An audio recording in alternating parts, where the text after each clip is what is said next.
যুবকেরা, আজকে তোমাদেরকে মনে রাখতে হবে, তোমাদের নবী নিজে 1400 সাহাবায়ে কেরাম এক উসমানের জন্য জীবন উৎসর্গ করেছেন, মৃত্যুর বায়াত নিয়েছেন। আজকে হাজার হাজার উসমান তোমাদের দিকে ফরিয়াদ করছে, আমাদেরকে রক্ষা করো, বাঁচাও। আমি জিজ্ঞেস করি, পৃথিবীর গোটা মুসলিম উম্মার বন্দীদের জন্য, মজলুম লোকদের জন্য যদি প্রয়োজন হয়, সালাউদ্দিন আইয়ুবী, মুহাম্মদ বিন কাসেম, তারেক বিন জিয়াদ হয়ে আবার মাঠে আসতে রাজি আছো কিনা? फिर तुझे एक बार करनी है जहाँ की रहबरी, उठ खुदा के नाम लेकर फिलहारम बरदारे दान व आखिर दावाना अल्हम्दुलिल्लाह रब्बिल आलमीन। আমাদের বড় ভাই শেখ জুনায়েদ আল হাবিব সাহেব এসে গেছেন। কারাগারে আমার সাথে দেখা হয়েছিল, আমার কারাগারের মুরব্বী। আল্লাহ সুবহানাহু ওয়া তাআলা যারা বাংলাদেশে কারার মজলুম হয়েছেন, বন্দী হয়েছেন, তাদের ইজ্জত সম্মান এত বাড়িয়ে দিয়েছেন, জেলখানায় যাওয়ার আগে যার যে অবস্থান ছিল তার চেয়ে লক্ষ কোটি গুণ মর্যাদা আল্লাহ বৃদ্ধি করে দিয়েছিলেন। যার জ্বলন্ত প্রমাণ এই যে আমাদের বড় ভাইরা, আমরা ছোটরা, আপনাদেরকেও মনে রাখতে হবে, জেল জুলুমের মাধ্যমে মানুষের সম্মান কমে না। মনে রাখতে হবে, মানুষ খাঁচায় পাখি পালে, কোন পাখি? ময়না পাখি, যার রূপ সুন্দর, কথা বলতে পারে, তোতা পাখি, টিয়ে পাখি। কাউয়া কোনোদিন কেউ খাঁচায় বন্দি করে পালে না, খরচ করে না। ঠিক যাদের কণ্ঠে কোরআনের আওয়াজ আছে, যাদের বুকে ঈমানের শক্তি আছে, যুগে যুগে কাফের মুশরিকরা তাদেরকে বন্দী করেছে, তাদের প্রতি অত্যাচার করেছে।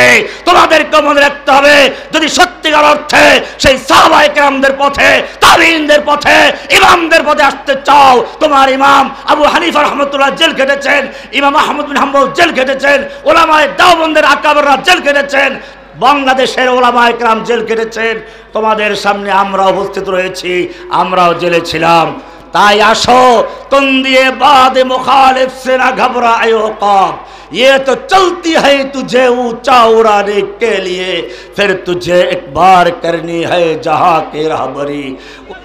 अल्हम्दुलिल्लाह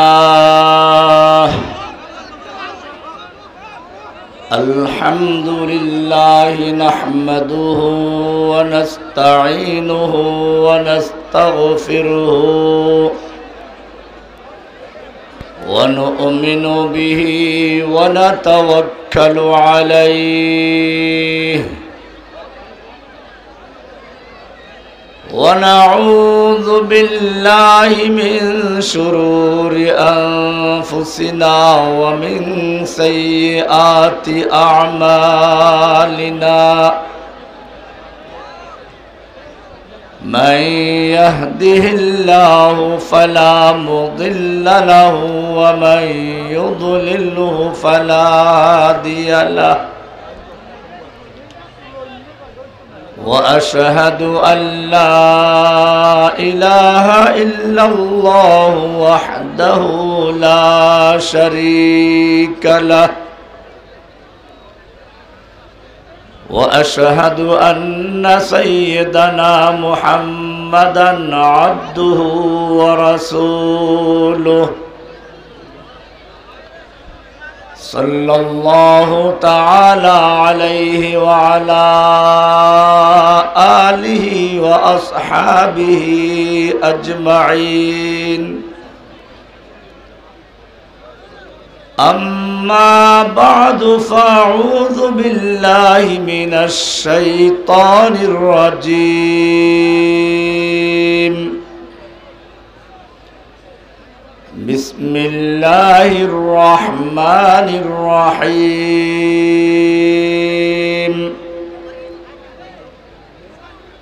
ولا تهنوا ولا تحزنوا وأنتم الأعلون إن كنتم مؤمنين.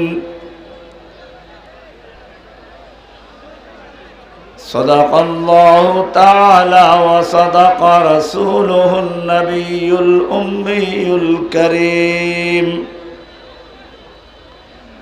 ونحن على ذلك لمن الشاهدين والشاكرين. والحمد لله رب العالمين हर सिमत मचलती किरणों ने अफसून शबे गम तोड़ दिया अब जाग उठे हैं दीवाने दुनिया को जगा कर दम लेंगे सो चाहे कफील अब कुछ भी हो हर हाल में अपना हक लेंगे इज्जत से जीना है तो जी लेंगे या जाम शहादत पी लेंगे অদ্য 5 জানুয়ারি 2025 সুনামগঞ্জ জেলার জগন্নাথপুর রওজাতুল উলুম নারিকেলতলা ও ইসগাঁও মাদ্রাসার 50 বছর পূর্তি উপলক্ষে আন্তর্জাতিক ইসলামী মহাসম্মেলনের সম্মানিত সভাপতি হাজারাত উলামায়ে কেরাম অত্র এলাকার বিভিন্ন স্থান থেকে আগত কোরআন প্রেমিক হাদিস প্রেমিক তাওহীদি জনতা পর্দার আড়ালে অবস্থানরত আমার মা ও বোনেরা আল্লাহ সুবহানাহু ওয়া তাআলার মহান দরবারে শুকরিয়া জ্ঞাপন করছি যিনি আমাদেরকে আজকের এই মাহফিলে আসার এবং বসার তৌফিক এনায়েত করেছেন এজন্য সকলেই জোরে সোরে বলি আলহামদুলিল্লাহ। আমরা এই মাহফিল করছি এমন একটি মুহূর্তে যখন পৃথিবীর সকল ইহুদি খ্রিস্টান হিন্দু নাসারা নাস্তিক মুরতাদ সব ঐক্যবদ্ধভাবে মাঠে নেমেছে মুসলিম জাতিকে পৃথিবীর মানচিত্র থেকে সম্পূর্ণ নির্মূল করার জন্য, যার কারণে মুসলিম জাতির প্রথম কিবলা আজ বাইতুল মুকাদ্দাস মুসলমানদের দখলে নেই, ইহুদিদের দখলে। সেখানে যুগ যুগ ধরে মুসলিমদেরকে পাখির মতো গুলি করে হত্যা করা হচ্ছে। মুসলিমদের বাড়ি ঘরগুলোকে নিচের থেকে বুলডোজার দিয়ে আর ট্যাঙ্কের গোলা দিয়ে উপর থেকে বিমান হামলা চালিয়ে গুড়িয়ে দেওয়া হচ্ছে। কাশ্মীরি মুসলিমদেরকে যুগ যুগ ধরে পাখির মতো গুলি করে হত্যা করা হচ্ছে। সেখানে হিন্দুরা মুসলমানদেরকে উস্কানি দেয়, गो हमारी माता है तुम उसको खाता है, तुमको चाहिए कब्रिस्तान या भेजेंगे पाकिस्तान। तारा आरो बोले हिंदू हिंदी हिंदुस्तान जबन भेजो पाकिस्तान। আরাকানের মুসলিমদের অবস্থা আমাদের সামনে। সেখানের যুবকদের হত্যা করে নারী শিশুদেরকে লক্ষ লক্ষ নারী শিশুদেরকে বাংলাদেশে ঠেলে দেওয়া হয়েছে। উইঘুর মুসলিমদেরকে উন্মুক্ত কারাগারে বন্দী করে রাখা হয়েছে। বাংলাদেশের মুসলিমদের ঈমান ধ্বংস করার জন্য এদেশে ভারত থেকে প্রশিক্ষণ দিয়ে একজন হিন্দুদের মা জননীকে পাঠানো হয়েছিল মুসলিম উম্মার ঈমান আকীদা ধ্বংস করার জন্য। এ কারণেই 2013 সালে ইসলামের নবী আল্লাহর হাবিব মুহাম্মদ সাল্লাল্লাহু আলাইহি ওয়াসাল্লামকে বিতর্কিত করার জন্য তার নামে মিথ্যা গল্প তৈরি করে তার নামে কটূক্তি করা হয়েছিল। শাহবাগের গণজাগরণ মঞ্চের নামে এক নাস্তিক জাগরণ তৈরি করে মুসলিম উম্মার ঈমান আকীদা ধ্বংস করার জন্য এক ষড়যন্ত্র শুরু হয়েছিল। আলেম ওলামাদেরকে কারাবন্দী করা হয়েছিল। এদেশের তাফসীর মাহফিলের রূপকার আল্লামা সাঈদী সাহেবকে কারাবন্দী করে ধুকে ধুকে হত্যা করা হয়েছে। মামুনুল হক সাহেবকে চরম অবমাননাকর ধর্ষণের মামলা দিয়ে কারাবন্দী করা হয়েছিল। আমি জসিমউদ্দিন রহমানীকে জঙ্গি আখ্যায়িত করে আনসারুল্লাহ বাংলা টিম নামে একটা দল নিজেরা তৈরি করে তার প্রধান নেতা বানিয়ে আমাকে গোটা বিশ্বের বুকে আমাকে বিতর্কিত করার জন্য দীর্ঘ 11 বছর 16 দিন পর্যন্ত কারাগারে বন্দী করে রেখেছিল। শুধু আমাদের কি নয়, ডক্টর মিজানুর রহমান আজহারীকে দেশ থেকে বিদেশে যেতে বাধ্য করেছিল। এমনি ভাবে ইসলামের কালেমা লা ইলাহা ইল্লাল্লাহ, ইসলামের স্লোগান আল্লাহু আকবারকে বাতিল করে দিয়ে নতুন এক কালেমা জয় বাংলাকে জাতীয় স্লোগান বানানোর ষড়যন্ত্র করা হয়েছিল।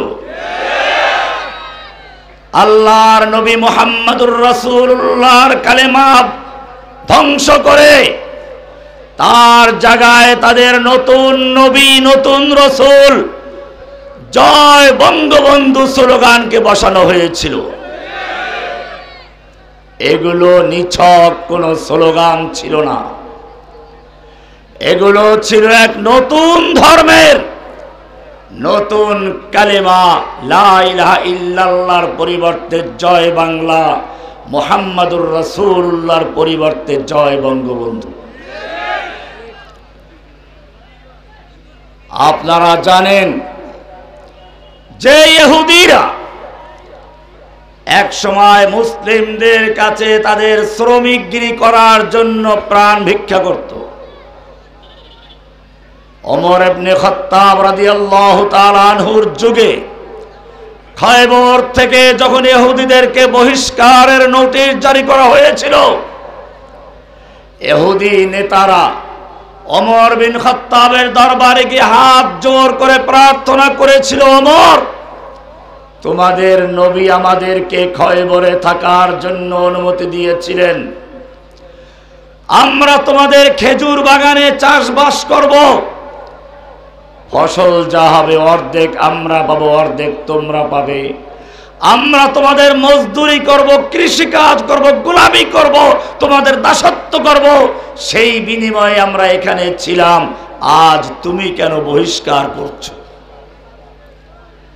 ওমর ইবনুল খাত্তাব রাদিয়াল্লাহু তাআলা আনহু সেই ইহুদি নেতাদের বলেছিলেন, ওহে আল্লাহর দুশমন, আল্লাহর নবী সেদিন কি বলেছিলেন প্রতিটি কথা অক্ষরে অক্ষরে আমার মনে আছে। আল্লাহর নবী সেদিন বলেছিলেন, আমি তোদেরকে খয়বরে ঠিক সেই দিন পর্যন্ত থাকতে দিচ্ছি যতদিন পর্যন্ত আল্লাহ মঞ্জুর করবেন। এরপরে আল্লাহর নবী বলেছিলেন, সেদিন বেশি দূরে নয় যেদিন তোদেরকে খয়বর থেকে বহিষ্কার করা হবে এবং তোদেরকে এত দূর পালিয়ে যেতে হবে, যেতে যেতে তোদের উটগুলো ক্লান্ত হয়ে যাবে। আজকের সেই দিন এসেছে, ইহুদির জাত খয়বর ছেড়ে পালা। যে হিন্দু দীর্ঘ 700 বছর পর্যন্ত মুসলমানদের গোলামি করলো, সেই হিন্দু আজকে ভারতে শুধু মুসলমানদের হত্যা করছে তা নয়, 18 কোটি মুসলিম দাবিদার বাংলাদেশের জমিনে হিন্দুত্ববাদী সন্ত্রাসী সংগঠন ইসকনের সদস্যরা আমার এক বাংলাদেশি ভাই, মুসলিম ভাইকে দিনে দুপুরে পিটিয়ে কুপিয়ে হত্যা করার মতো সাহস পেয়েছে। কেন? আজকে ভালো করে বিষয়টা উপলব্ধি করো। আল্লাহর নবী সাল্লাল্লাহু আলাইহি ওয়াসাল্লাম একদিন সাহাবায়ে কেরামদের নিয়ে বসে আছেন, ভবিষ্যৎ প্রসঙ্গে আলোচনা হচ্ছিল। তিনি বললেন, ইউশিকু আইয়াতাদাল উমাম, ও আমার সাহাবীরা ভালো করে শুনে রেখো, আমার উম্মতের সামনে ভবিষ্যতে এমন একটি সময় আসবে যখন দুনিয়ার সব কাফের, মুশরিক, ইহুদি, খ্রিস্টান, হিন্দু, বৌদ্ধ, নাস্তিক, মুরতাদ সব ঐক্যবদ্ধ হয়ে মাঠে নামবে, একজন অপরজনকে আহ্বান করবে, আসো আমরা দলবদ্ধ হই, আমরা জোট গঠন করি, আমরা ন্যাটো জোট করি, জাতিসংঘ করি, আমরা ঐক্যবদ্ধভাবে মুসলিমদেরকে ধ্বংস করি। এরকম তারা একে অপরকে ডাকবে, পিছিয়ে মেহমানদেরকে ডাকা হয়। কে বলেছেন?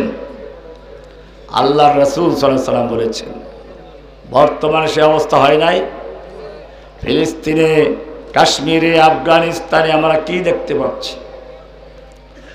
আল্লাহর নবীর সাহাবীরা যখন এই কথা শুনলেন আশ্চর্য হলেন। ইয়া রাসূলুল্লাহ, আমরা মাত্র 1-1.5 লাখ সাহাবী, আমাদের ভয়ে গোটা দুনিয়া থরথর করে কাঁপে। রোম পারস্যের সুপার পাওয়ার গুলো আমাদের ভয়ে কাঁপতে থাকে, আর তখন মুসলিমদের হত্যা করার জন্য ইহুদি খ্রিস্টানরা ঐক্যবদ্ধ হবে, এটা কি করে সম্ভব? তখন কি আমাদের মুসলিমদের সংখ্যা আমাদের চেয়েও কমে যাবে? আমরা কি সংখ্যায় আরো কমে যাব?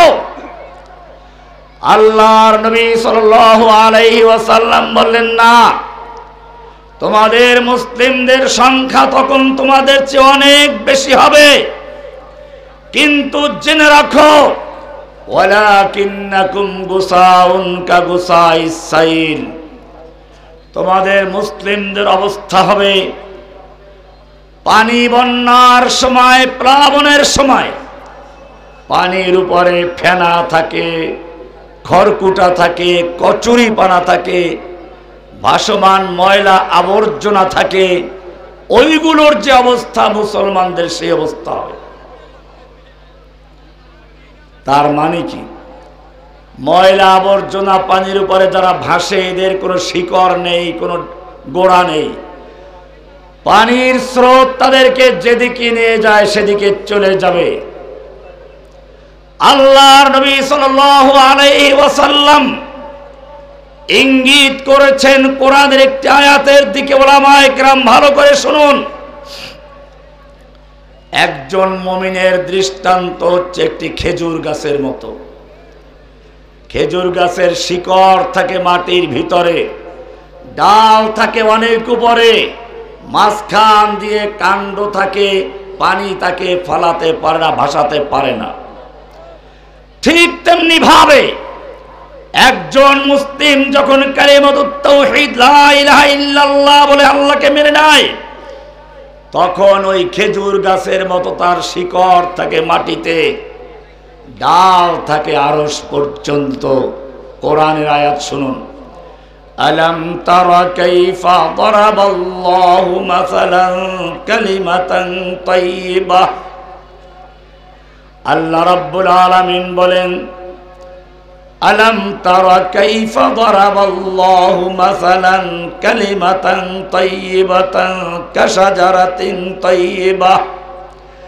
ও দুনিয়ার মুসলিম, যারা লা ইলাহা ইল্লাল্লাহ বলে ইসলাম কবুল করেছো, আল্লাহ কালেমায়ে তাইয়্যিবা লা ইলাহা ইল্লাল্লাহকে একটা পবিত্র গাছের সঙ্গে দৃষ্টান্ত দিচ্ছেন, উপমা দিচ্ছেন, তুলনা করছেন। পবিত্র গাছ, খেজুর গাছ, তাল গাছ, যে গাছের শিকড় মাটিতে থাকে, আসলুহা সাবিতু ওয়া ফারউহা ফিস সামা, যে গাছের শিকড় থাকে মাটিতে, ডাল থাকে কোথায়? মুমিন, তুমি যখন লা ইলাহা ইল্লাল্লাহ বলে ইসলাম কবুল করেছো, লা ইলাহা ইল্লাল্লাহর দুইটা অংশ। কয়টা অংশ? লা ইলাহা একটা, ইল্লাল্লাহ আরেকটা। লা মানে নেই, ইলাহা মানে কোনো মাবুদ। লা ইলাহা মানে হচ্ছে কোনো মাবুদ নেই, কোনো ক্ষমতার মালিক নেই, কোনো আইন বিধান দেওয়ার মালিক নেই, কোনো সুপার পাওয়ার নেই, কোনো ইবাদত পাওয়ার উপযুক্ত নেই, কোনো প্রার্থনা পাওয়ার উপযুক্ত নেই, সেজদা পাওয়ার উপযুক্ত নেই, কারো নামে পশু জবাই করা যাবে না, কারো আইন মানা যাবে না। লা বলে সব খালি করা হচ্ছে, ইল্লাল্লাহ বলে শুধু একজনকে গ্রহণ করা হচ্ছে। কাকে? একটা পুরাতন বিল্ডিং এ রং করতে গেলে প্রথমে মানুষ পুরাতন রংটা ঘষে মেজে ধুয়ে মুছে পরিষ্কার করে নতুন রং করে। ঠিক তেমনি ভাবে লা ইলাহা ইল্লাল্লাহ বলে অন্তরের থেকে সমস্ত গায়রুল্লাহ, যত গায়রুল্লাহ আছে আল্লাহ ছাড়া সব কিছু উৎখাত করে দিয়ে একমাত্র একজনকে বসানো হয়। তার নাম কি? লা ইলাহা। এই লা ইলাহা ইল্লাল্লাহকে আল্লাহ রাব্বুল আলামিন তুলনা করেছেন কাশাজারাতিন তাইয়্যিবা, একটা পবিত্র গাছের সঙ্গে। যেই গাছের শিকড় হচ্ছে মাটিতে, ডাল হচ্ছে আরশ পর্যন্ত। যত প্লাবন, যত তুফান, যত ঝড় তুফান আসুক না কেন, হিন্দুত্ববাদের ঝড় তুফান, ইহুদিবাদের ঝড় তুফান, গণতন্ত্র, সমাজতন্ত্র, রাজতন্ত্র, যত রকমের বাতিলের সাইলাব আসবে, কচুরি পানার মতো তাদেরকে ভাষায় নিতে পারবে না, খড়কুটার মতো ভাষাতে পারবে না, ময়লা আবর্জনার মতো ভাষাতে পারবে না। বরং তারা তাল গাছের মতো, খেজুর গাছের মতো যেরকম বন্যার সময় অটল থাকে, মুমিনরাও সকল বাতিলের সাইলাবকে মোকাবেলা করে অটল থাকবে। কথা বলেছেন কে? লা ইলাহা ইল্লাল্লাহর এত পাওয়ার, এই লা ইলাহার সাক্ষ্য না দিলে তোমার আযান হয় না। আশহাদু আল্লা ইলাহা ইল্লাল্লাহ।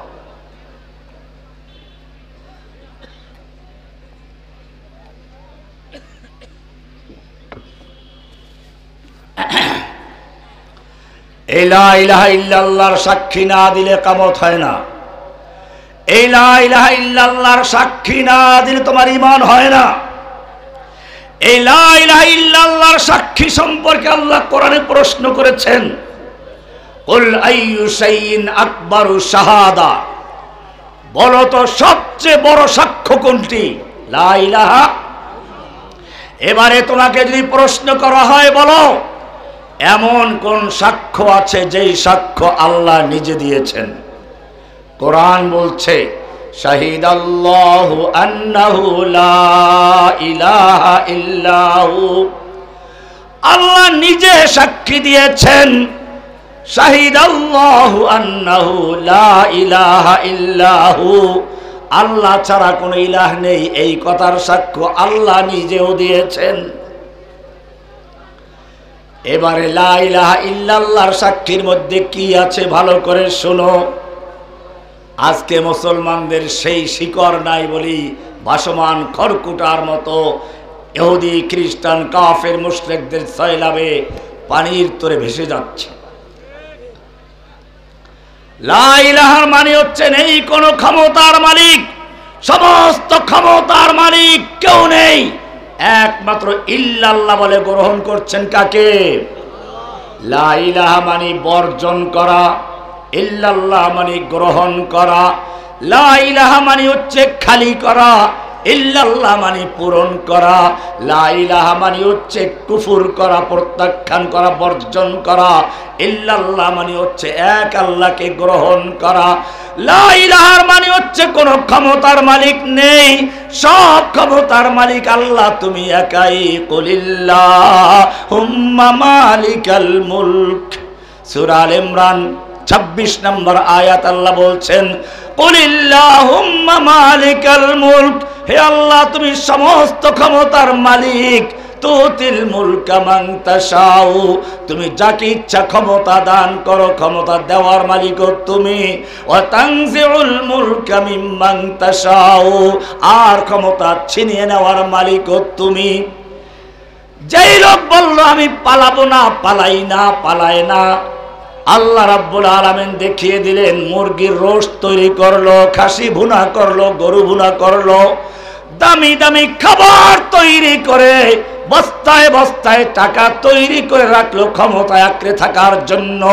প্রয়োজনে ছাত্র জনতার বুকে গুলি করে ঝাঁঝরা করে দেওয়া হবে, সেই প্রস্তুতি নিয়ে যখন মজাদার খাবার তৈরি করে রেখেছিল, আল্লাহ রাব্বুল আলামিন বলছেন ক্ষমতার মালিক তুমি না। ওয়া তানজিউল মুলকা মিম্মান তাশাউ, তুমি অনেক আলেমদের খাবার কেড়ে নিয়েছো, আলেম ওলামাদেরকে জেলখানায় ঢুকে পোকা খাইয়েছো, ডাল খাইয়েছো, পচা তরকারি খাইয়েছো। আল্লাহ রাব্বুল আলামিন এবারে তোমাকে দেখাচ্ছেন তোমার রান্না করা খাবার আর মুরগির রোস তুমি রেখে দিয়ে তোমাকে দেশ থেকে, শুধু বাংলাদেশ, শুধু এইখান থেকে নয়, বাংলাদেশের জেলখানায় থাকলেও সে বলতো আমি তো পালাই নাই। আল্লাহ রাব্বুল আলামিন অহংকারীর জবাব দেওয়ার জন্য এমন ব্যবস্থা করলেন যাতে করে বাংলাদেশের জেলখানায় থাকতে না পারে, এদেশ ছেড়ে তাকে পালাতে হয়েছে, কারণ সে অহংকার করে বলেছে পালাবে না।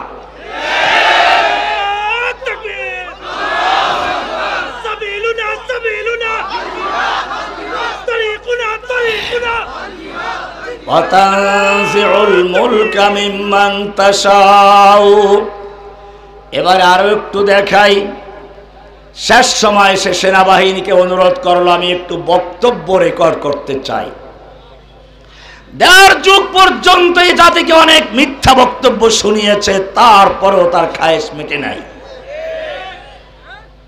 নাই। কেন আল্লাহ এটাও দেখাচ্ছেন। এটা না করলে তো প্রকাশ হতো না। এদেশের উলামায়ে কিরামদের সামনের থেকে সে বক্তব্য কেড়ে নিয়েছে, মুফাসসিরে কোরআনদের সামনে থেকে মাইক বন্ধ করে দিয়েছে, খতিব সাহেবদের মসজিদের মেম্বার অপমান করেছে। আল্লাহ তাআলা এখানেও দেখাতে চান তুমি যেভাবে উলামায়ে কিরামদের মুখের থেকে বক্তব্য কেড়ে নিয়েছো, তোমার মুখের থেকেও ক্ষমতা আছে, কোন ব্যক্তি তোমার বক্তব্য কেড়ে নিতে পারে। ওয়া তানজিউল মুলকা মিম্মান তাশাউ ওয়া তুইজ্জু মান তাশাউ, ইজ্জত দেওয়ার মালিক কে? ওরা আমাদেরকে চেয়েছিল অপমান করার জন্য, সাইদিকে রাজাকার বানালো, মামুনুল হক সাহেবকে ধর্ষণের মামলা দিয়ে অপমান করতে চাইলো, আমাকে জঙ্গি বানিয়ে অপমান করতে চাইলো, মিজানুর রহমান আজহারীকে দেশ ছাড়া করেছিল। আপনারা দেখেছেন আল্লাহ রাব্বুল আলামিন প্রত্যেকের এমন সম্মান বাড়িয়ে দিয়েছেন, এক একজন আর এক একটা মাহফিলে, জনসভায় লক্ষ লক্ষ জনতার ঢল নামে। আমি সেদিন মিজানুর রহমান আজহারীর সেই প্রথম সভায় আমিও ছিলাম পেকুয়াতে। আমি দুপুরে বক্তব্য দিয়ে যখন আসছিলাম তখনও দেখতে পাচ্ছিলাম জনতার ঢল যাচ্ছে, ঢল।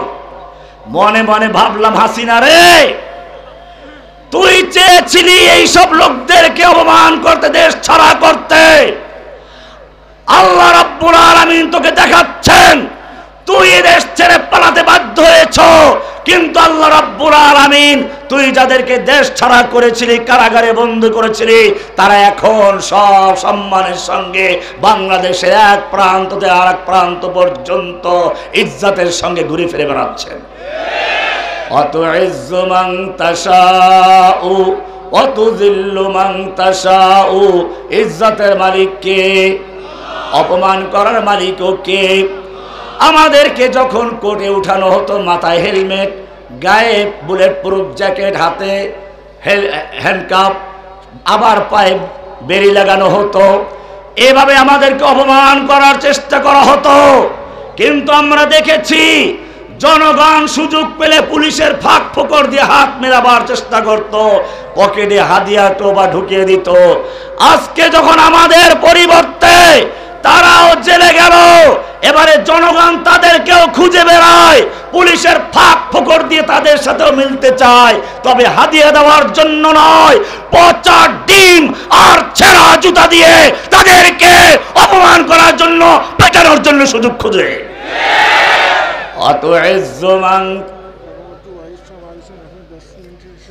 আচ্ছা আচ্ছা, সময় অত্যন্ত অল্প। আমার কিছু মৌলিক কথা ছিল, আপনারা খুব ভালো করে শুনবেন।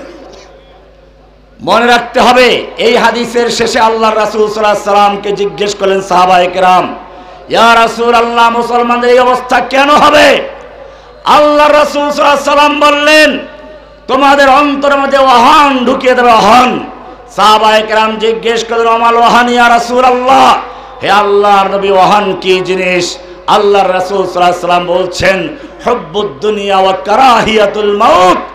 ও আমার সাহাবীরা, তোমরা যেরকম ভাবে আল্লাহর রাস্তায় জীবন দেওয়ার জন্য, উৎসর্গ করার জন্য পাগল হয়ে যাও, খুশিতে আনন্দ পাও, ওরা সে সময় আল্লাহর রাস্তায় জীবন দিতে অপছন্দ করবে, দুনিয়ার মোহে লিপ্ত হয়ে যাবে। আল্লাহর নবী উহুদের ময়দানে লোহার টুপি, যুদ্ধের পোশাক পরে যুদ্ধ করছেন। এই সময় এক টকবাগে যুবক এসে বলছে, ইয়া রাসূলুল্লাহ, এই আমার যৌবন, এই আমার শক্তি, আমার বাহু, আমি যদি আল্লাহর রাস্তায় যুদ্ধ করতে করতে শহীদ হয়ে যাই, আমার জন্য কি পুরস্কার রয়েছে? আল্লাহর নবী সাল্লাল্লাহু আলাইহি সাল্লাম বললেন, ইন্নাল্লাহা আশতারা মিনাল মুমিনিনা আনফুসাহুম ওয়া আমওয়ালাহুম বিআন্না লাহুল জান্নাহ। নিশ্চয় আল্লাহ তাআলা মুমিনদের থেকে তাদের জান এবং মাল ক্রয় করেছেন জান্নাতের বিনিময়ে। ইউকাতিলুনা ফি সাবিলিল্লাহ, তারা আল্লাহর রাস্তায় যুদ্ধ করে, তারা মারে আর মরে। সাহাবী বললেন, বাহ, এত সুন্দর জান্নাতে যাওয়ার সহজ রাস্তা। তিনি কিছু খেজুর বের করলেন, কয়েকটা খেজুর খেয়ে বললেন, যুদ্ধ করার জন্য যে পরিমাণ শক্তির প্রয়োজন তা এতেই হয়ে যাবে। এতগুলো খেজুর খেতে গেলে আমার জান্নাতে যেতে অনেক দেরি হয়ে যাবে। খেজুরগুলো ছুঁড়ে মারলো, তলোয়ার নিয়ে দুশমনদের উপর ঝাঁপিয়ে পড়লো। যেদিকে যাচ্ছে উহুদের ময়দানে দুশমনদের লাশের স্তূপ করে দিচ্ছে। দুশমনদের ভিড়ের ভিতরে ঢুকে পড়েছে। পূর্ণিমার চাঁদ যেরকম ভাবে কালো মেঘের ভিতরে ঢুকে যায়, যুবক সেরকম ভাবে যুদ্ধ করতে করতে কাফেরদের ভিড়ের ভিতরে ঢুকে পড়েছে। সাহাবায়ে কেরাম বলেন, ও যুবক, তুমি তো কাফেরদের ভিড়ের মধ্যে ঢুকে পড়েছো, ফিরে আসো।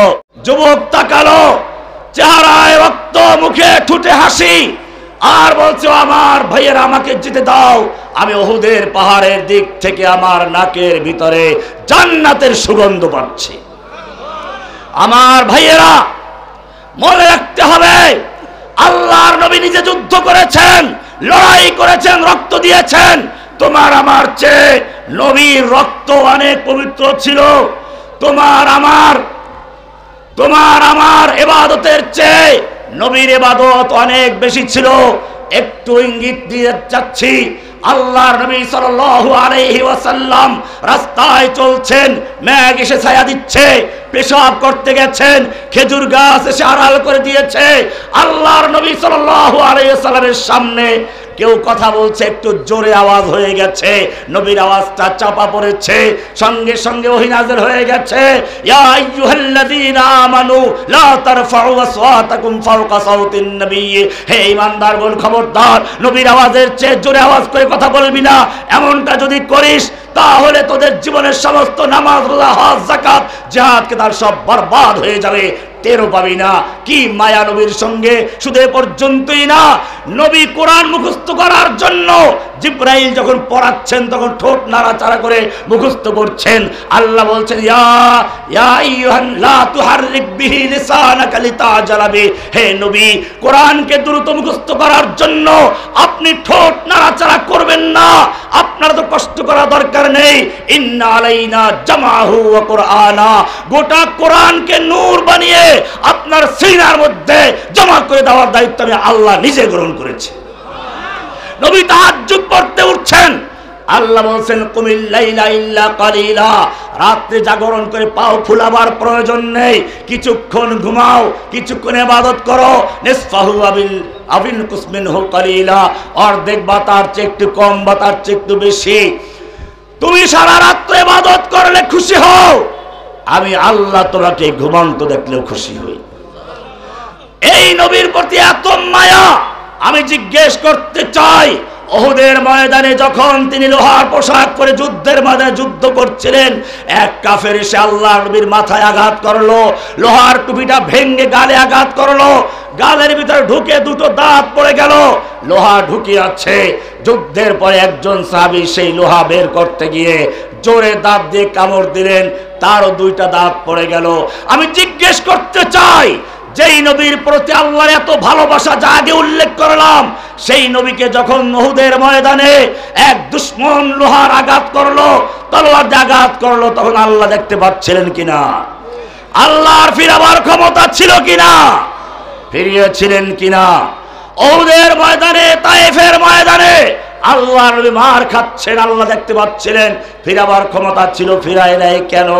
কোরআন বলছে, আম হাসিবতুম আন তাদখুলুল জান্নাহ, ও মুমিনরা তোমরা কি মনে করেছো জান্নাতে এমনি ঢুকে পড়বে? ওয়ালাম্মা ইয়াতিকুম মাসালুল লাযিনা খালাউ মিন ক্বাবলিকুম, আর তোমাদের প্রতি আসবে না ওই সমস্ত বিপদ আপদ মুসিবত যা এসেছিল তোমার আগের লোকদের প্রতি। মাসাতুমুল বাসাউ ওয়াদ-দাররাউ ওয়া যুলজিলু হাত্তা ইয়াকুলার রাসূলু ওয়াল্লাযিনা আমানু মাআহু মাতা নাসরুল্লাহ। এমন বিপদ আসলো, এমন দুশমনদের আক্রমণ আসলো, স্বয়ং নবী এবং রাসূল এবং তার সাহাবীগণ পর্যন্ত বলতে বাধ্য হচ্ছেন, আল্লাহর সাহায্য কবে আসবে? আল্লাহ রাব্বুল আলামিন জানিয়ে দিলেন, আমার নবীকে এই দ্বীনের জন্য রক্ত দিতে হয়েছে। যারা আল্লাহর জমিনে আল্লাহর দ্বীন কায়েম করার জন্য চেষ্টা করবে, তাদেরকে সেই নবীর পথে আসতে হবে, নবীর মতো তাদেরকে রক্ত দিতে হবে, মার খেতে হবে। জেনে রাখবে, আরামে বসে বসে আল্লাহর জমিনে আল্লাহর দ্বীনকে কায়েম করা যাবে না। আজকে তোমাদের মনে রাখতে হবে, চতুর্দিকে তোমাদের ভাইদেরকে হত্যা করা হচ্ছে কাশ্মীরে, ফিলিস্তিনে। চতুর্দিকে আল্লাহ আহ্বান করে বলছেন, সূরা নিসার 75 নম্বর আয়াত, ওয়ামা লাকুম লা তুকাতিলুনা ফি সাবিলিল্লাহ। ও যুবকেরা, তোমাদের কি হলো? তোমরা আল্লাহর রাস্তায় লড়াই করছো না, যুদ্ধ করছো না। ওয়াল মুস্তাদআফিনা মিনার রিজালি ওয়ান নিসাই ওয়াল ফিলদান, অথচ অসহায় শিশু নারী ফরিয়াদ করে বলছে, রব্বানা আখরিজনা মিন হাযিহিল ক্বরিয়াতিজ যালিমি আহলুহা। হে আমাদের রব, তুমি আমাদেরকে জালিম অধ্যুষিত জনপদ থেকে রক্ষা করো, জালিমদের হাত থেকে বাঁচাও। ওয়াজআল লানা মিন লাদুনকা ওয়ালিয়্যা, তুমি আমাদের জন্য তোমার পক্ষ থেকে নেতা পাঠাও, নেতা। ওয়াজআল লানা মিন লাদুনকা নাসীরা, আমাদের জন্য তুমি সাহায্যকারী পাঠাও। ও যুবকেরা, এই আহ্বান আসছে কাশ্মীর থেকে, ফিলিস্তিন থেকে, উইঘুর থেকে, ভারত থেকে, বাংলাদেশের কারাগারগুলো থেকে, আরাকান থেকে।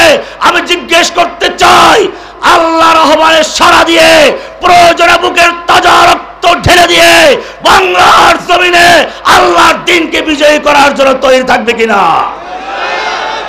জেনে রাখবে, জেনে রাখবে, সবাই নেই, জেনে রাখবে, আল্লাহর নবী সাল্লাল্লাহু আলাইহি ওয়াসাল্লাম খবর পেলেন একজন মুমিনকে বন্দী করে হত্যা করা হয়েছে, একজন মুমিনকে হত্যা করা হয়েছে। এই খবর আসলো, আল্লাহর নবী সাল্লাল্লাহু আলাইহি ওয়াসাল্লাম উসমানের সেই হুদায়বিয়ার ঘটনা আপনারা জানেন। আমি শুধু একটু বলতে চাই, আল্লাহর নবী তাবুর থেকে বের হয়ে গেলেন, জোরে ডাক দিলেন, ইয়া সাহাবাস শাজারা, ওহে গাছের নিচে অবস্থানকারী সাহাবীরা বেরিয়ে আসো, আমার কাছে খবর এসেছে আমার উসমানকে হত্যা করা হয়েছে, আসো। আল্লাহর নবী হাত বিছিয়ে দিলেন, আমার হাতের উপর হাত রেখে বায়াত করো, হয়তো ওসমান হত্যার বদলা নিতে গিয়ে আমরা সকলে শহীদ হব, নতুবা মক্কা বিজয় করে ছাড়বো, আমরা কেউ মদিনায় ফিরে যাব না। কে কে তৈরি আছো? ইতিহাস সাক্ষী, আল্লাহর নবী যখন হাত রেখে দিলেন, পর্যায়ক্রমে 1400 সাহাবায়ে কেরাম আল্লাহর নবীর হাতে হাত রেখে বায়াত করলেন। সাহাবায়ে কেরাম খুশি হয়ে কবিতা পড়তে লাগলেন, নাহনুল্লাযীনা বায়াউ মুহাম্মাদা আলাল জিহাদে মা বাকিনা আবাদা। আমরা সে জাতি যারা আল্লাহর নবীর হাতে হাত রেখে বায়াত করেছি, আমরা যতক্ষণ পর্যন্ত জীবিত থাকব, আমাদের দেহের সঙ্গে রূহ থাকবে, আমরা ততক্ষণ পর্যন্ত কেউ মদিনায় ফিরে যাব না, লড়াই করে যাব। এই আওয়াজ যখন মক্কায় পৌঁছে গেল, সঙ্গে সঙ্গে তারা ওসমানকে নিয়ে আসলো, যুদ্ধের চিন্তা মাথা থেকে বাদ দিল, সন্ধি হলো। আমি তোমাদেরকে বলবো, শুধু এই আওয়াজ মক্কায় পৌঁছে যায় নাই, সাত আসমান ভেদ করে, লৌহ কলম ছেদ করে আল্লাহর আরশ পর্যন্ত পৌঁছে গেছে। আরশ থেকে সূরা ফাতহ এর 10 নম্বর আয়াত নাযিল হয়ে গেছে, লাকাদ রাদিয়াল্লাহু আনিল মুমিনিনা ইয ইউবাইউনাকা তাহতাশ শাজারা। আল্লাহ মুমিনদের প্রতি সন্তুষ্ট হয়ে গেছেন, রাজি হয়ে গেছেন, খুশি হয়ে গেছেন যখন তারা আপনার হাতে হাত রেখে বায়াত করেছিল গাছের নিচে বসে। শুধু এ পর্যন্তই নয়, এরপরে 18 নম্বর আয়াতে বলছেন, ইন্নাল্লাযীনা ইউবাইউনাকা ইন্নামা ইউবাইউনাল্লাহ। হে নবী, যারা আপনার হাতে হাত রেখে বায়াত করেছিল ওরা আপনার হাতে হাত রেখে বায়াত করে নাই, স্বয়ং আল্লাহর হাতে হাত রেখে বায়াত করেছে। ইয়াদুল্লাহি ফাওকা আইদিহিম, তাদের হাতের উপর স্বয়ং আল্লাহর হাত ছিল। ও যুবকেরা, আজকে তোমাদেরকে মনে রাখতে হবে, তোমাদের নবী নিজে 1400 সাহাবায়ে কেরাম এক উসমানের জন্য জীবন উৎসর্গ করেছেন, মৃত্যুর বায়াত নিয়েছেন। আজকে হাজার হাজার উসমান তোমাদের দিকে ফরিয়াদ করছে, আমাদেরকে রক্ষা করো, বাঁচাও। আমি জিজ্ঞেস করি, পৃথিবীর গোটা মুসলিম উম্মার বন্দীদের জন্য, মজলুম লোকদের জন্য যদি প্রয়োজন হয় সালাউদ্দিন আইয়ুবী, মুহাম্মদ বিন কাসেম, তারেক বিন জিয়াদ হয়ে আবার মাঠে আসতে রাজি আছো কিনা? फिर तुझे एक बार करनी है जहाँ की रहबरी, उठ खुदा के नाम लेकर फिल आलम बरदार दान व आखिर दावाना अल्हम्दुलिल्लाह रब्बिल आलमीन। আমাদের বড় ভাই শেখ জুনায়েদ আল হাবিব সাহেব এসে গেছেন। কারাগারে আমার সাথে দেখা হয়েছিল, আমার কারাগারের মুরব্বী। আল্লাহ সুবহানাহু ওয়া তাআলা যারা বাংলাদেশে কারার মজলুম হয়েছেন, বন্দী হয়েছেন, তাদের ইজ্জত সম্মান এত বাড়িয়ে দিয়েছেন, জেলখানায় যাওয়ার আগে যার যে অবস্থান ছিল তার চেয়ে লক্ষ কোটি গুণ মর্যাদা আল্লাহ বৃদ্ধি করে দিয়েছিলেন। যার জ্বলন্ত প্রমাণ এই যে আমাদের বড় ভাইরা, আমরা ছোটরা, আপনাদেরকেও মনে রাখতে হবে, জেল জুলুমের মাধ্যমে মানুষের সম্মান কমে না। মনে রাখতে হবে, মানুষ খাঁচায় পাখি পালে। কোন পাখি? ময়না পাখি, যার রূপ সুন্দর, কথা বলতে পারে, তোতা পাখি, টিয়ে পাখি। কাউয়া কোনোদিন কেউ খাঁচায় বন্দি করে পালে না, খরচ করে না। ঠিক যাদের কণ্ঠে কোরআনের আওয়াজ আছে, যাদের বুকে ঈমানি শক্তি আছে, যুগে যুগে কাফের মুশরিকরা তাদেরকে বন্দী করেছে, তাদের প্রতি অত্যাচার করেছে। তোমাদেরকে মনে রাখতে হবে, যদি সত্যিকার অর্থে সেই সাহাবায়ে কেরামদের পথে, তাবিঈনদের পথে, ইমামদের পথে আসতে চাও, তোমার ইমাম আবু হানিফা রাহমাতুল্লাহ জেল খেটেছেন, ইমাম আহমদ বিন হাম্বল জেল খেটেছেন, উলামায়ে দেওবন্দের আকাবেররা জেল খেটেছেন, বাংলাদেশের উলামায়ে কেরাম জেল কেটেছেন। তোমাদের সামনে আমরা উপস্থিত রয়েছি, আমরাও জেলে ছিলাম। তাই আসো, তুম দিয়ে বাদে মুখালিফ সে না ঘবরায়ো কব, ये तो चलती है तुझे ऊंचा उड़ाने के लिए, फिर तुझे एक बार करनी है जहाँ के रहबरी, उठ खुदा के नाम लेकर फिर आलम बरदार बन व आखिर दावाना अनिल हम्दुलिल्लाह रब्बिल आलमीन। अस्सलामु अलैकुम व रहमतुल्लाहि व बरकातुहू।